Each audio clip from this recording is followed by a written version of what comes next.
Losing captain, how's the team responded at training?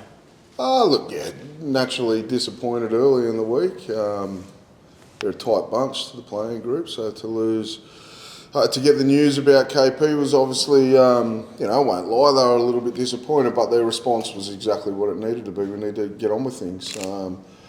They've trained well. We've obviously identified that we need to change some of how we play without KP and work to some strengths of others. So, the training week's been good, mate. We've just got to get on with things now. The phrase a one-man team's been thrown around a lot. Is there almost a sense of excitement that this playing group has a chance now to go and prove that wrong? I don't know if that's the motivation. The motivation for us is we want to win footy games every week, whether KP's playing or not.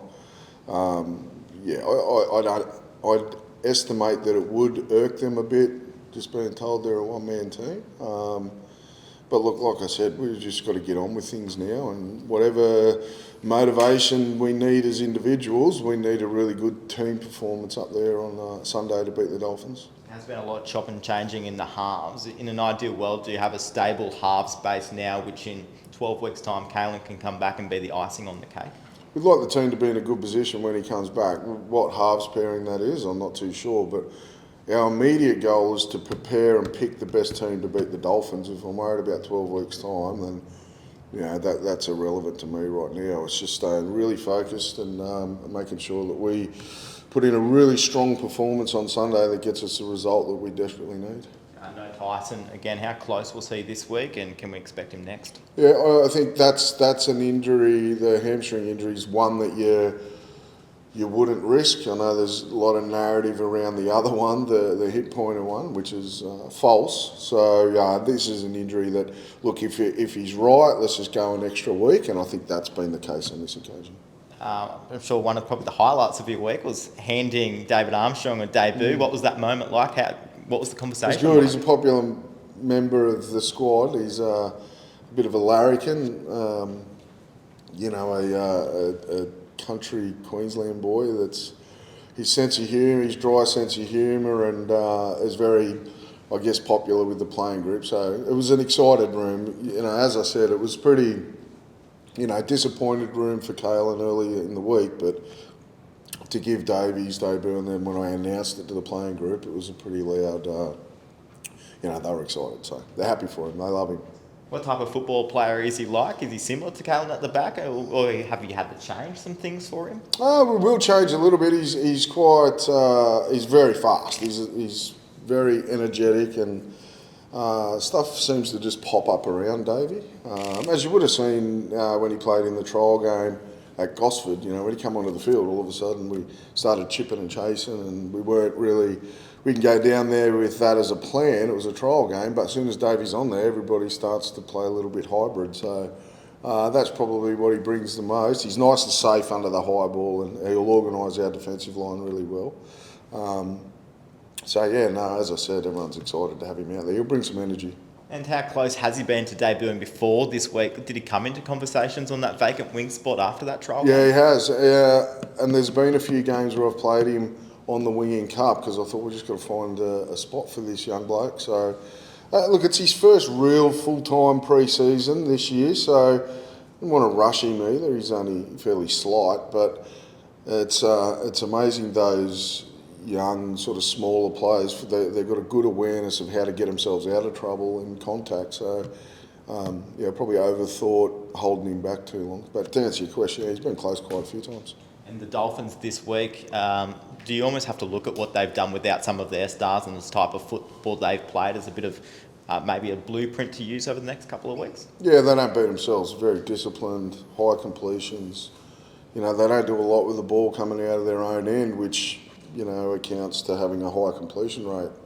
But they certainly move the ball a lot with Katoa in good ball. So, they play a really deliberate style that's, as I said, is fairly disciplined. So we understand that we need to go out there and match those areas. It's obviously a talking point, the Hastings Price incident. Can you clear that up? What occurred there? It's a non-event, really.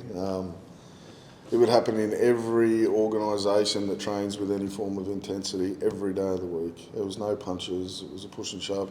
The training, the drill kept going, so half the group didn't even see it. So it's literally a push and shove that you see in the game that doesn't halt the progress. So that's a slow news week if we're writing about that. Is that a story that comes out if you guys have won the past 3 games and you were flying? Nah, yeah, I reckon you're spot on. I reckon that's just a product of losing. You win at footy games, no one's worried about that, but we can expect that if we're not performing and we're not getting results, more of it will be coming. So neither of them will be on a zoo undercard anytime soon? No. Well, as I said, there was no punches, so I can't give an accurate answer, but knowing those two, no, I don't think so. You mentioned after the loss last week that, you guys are frustrated and probably not enjoying your football, and I guess that comes back to like the expectation at the start of the season and the pressure. Now I think, it's kind of flipped around. People are probably saying you won't make the finals, blah, blah, blah. So does that take the pressure off in a way and leave you, I guess, with nothing to lose? And is that going to help you, do you reckon? I'll probably answer it 2 ways. I don't think we want to avoid pressure because, as the saying goes, pressure's a privilege and it means what we're doing is important. But I do think that we've got a bit of a reset, which is desperately needed. Now that we haven't got Kalen, I reckon if anyone was, and I'm not sure if it is the case, but if anyone was just sitting back, thinking that, KP will get this done for us, you can't have that now. So what we will get is hopefully a lot more commitment across the 80 minutes from 17 guys now that you don't have him. And what I meant about we stopped loving parts of the game. I noticed last week, we let them get out of the in-goal area 3 times. We wouldn't do that before we went on that winning streak. We'd scrap and fight for those gritty moments. That's the team we need to get back to being. I guess it was a similar situation last year, maybe later in the piece where, halfway through the season, people were saying, that's it, they're gone. Yeah. And it was almost like, okay, well, the pressure is off here. And then they started, stringing wins together and gaining confidence. So, you could potentially do something along those lines again.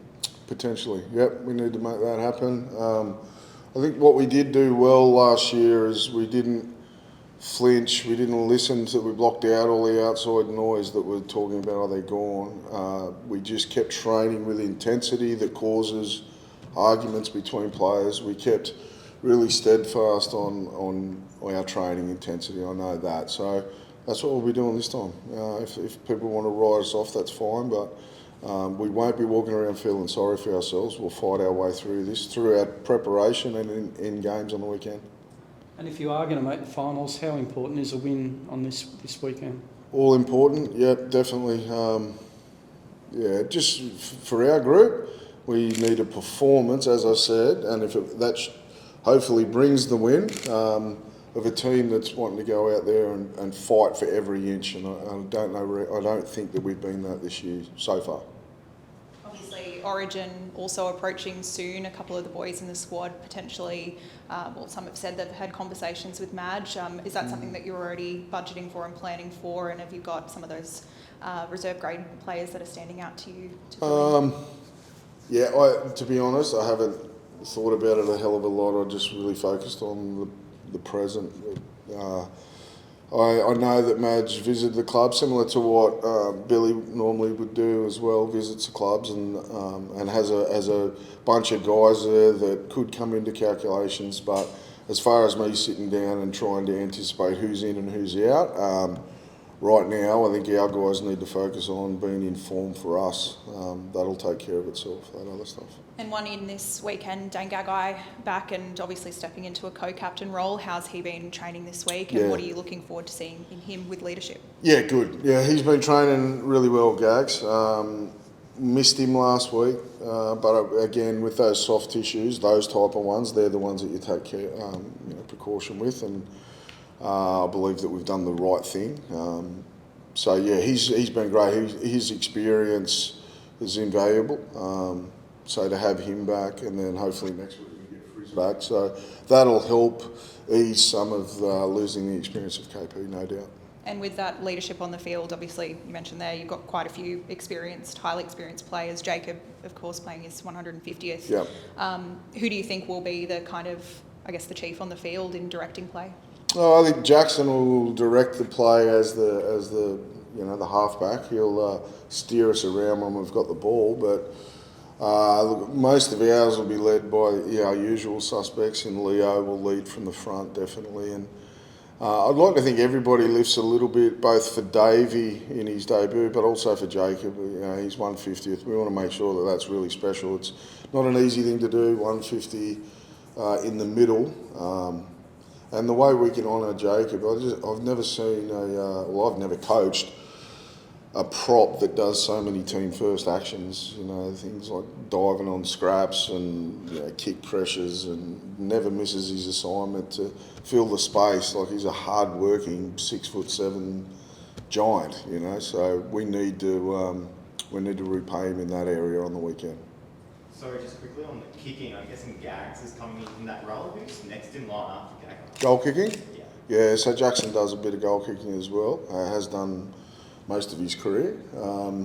Gag slotted one from the sideline, which he keeps reminding us over here the other night. So he'll probably start with it. Yeah, he's out there kicking with Darryl Halligan now. So coaches are out there watching and seeing who's going to get the job. But I'd say Gags.